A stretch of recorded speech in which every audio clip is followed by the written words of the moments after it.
आज का बाइबल का वचन प्रकाशना ग्रंथ अध्याय 21 वचन 9 से 14 और आज का सुसमाचार सन यूहन्ना के अनुसार अध्याय 1 वचन 45 से 51।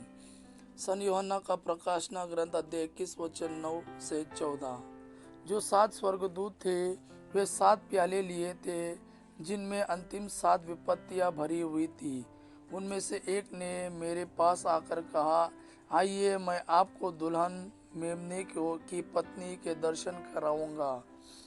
मैं आत्मा से आविष्ट हो गया और स्वर्गदूत ने मुझे एक विशाल तथा ऊंचे पर्वत पर ले जाकर पवित्र नगर यरूशलेम दिखाया। वह ईश्वर के यहाँ से आकाश में उतर रहा था। वह ईश्वर के यहाँ से आकाश में उतर रहा था। वह ईश्वर की महिमा से विभूषित था और बहुमूल्य रत्न तथा उज्जवल सूर्यकांत की तरह चमकता था। उसके चारों ओर एक बड़ी और ऊंची दीवार थी जिसमें 12 फाटक थे और हर एक फाटक के सामने एक स्वर्गदूत खड़ा था। फाटकों पर इज़राइल के 12 वंशों के नाम अंकित थे। पूर्व की ओर 3, उत्तर की ओर 3, पश्चिम की ओर 3 और दक्षिण की ओर 3 फाटक थे। नगर की दीवार नींव की तरह पत्थरों पर खड़ी थी और उन पर मेमने के 12 प्रेतों के नाम अंकित थे। आज का सुसमाचार सन यूहन्ना के अनुसार अध्याय 1 वचन 45 से 51। फिलिप नातनएल से मिला और बोला, मूसा ने संहिता में और नबियों ने जिनके विषय में लिखा है वही हमें मिल गए हैं। वह नाजरेत निवासी यूसुफ के पुत्र ईसा है।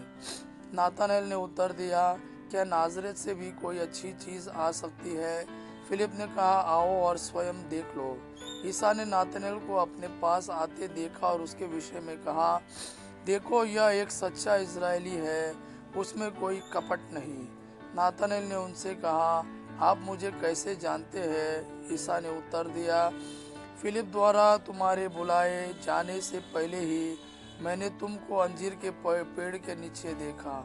नातनएल ने उनसे कहा, गुरुवार आप ईश्वर के पुत्र हैं, आप इज़राइल के राजा हैं। ईसा ने उत्तर दिया, मैंने तुमसे कहा, मैंने तुम्हें अंजीर के पेड़ के नीचे देखा, इसलिए तुम विश्वास करते हो। तुम इससे भी महान चमत्कार देखोगे। ईसा ने उससे यह भी कहा, मैं तुमसे यह कहता हूँ, तुम स्वर्ग को खुला हुआ और ईश्वर के दूतों को मानव पुत्र के ऊपर उतरते चढ़ते हुए देखोगे। यह प्रभु का वाणी है। प्रभु को धन्यवाद। आबा पिता की महिमा और पुत्र यीशु का प्रेम आप पर सदा सर्वदा बना रहे।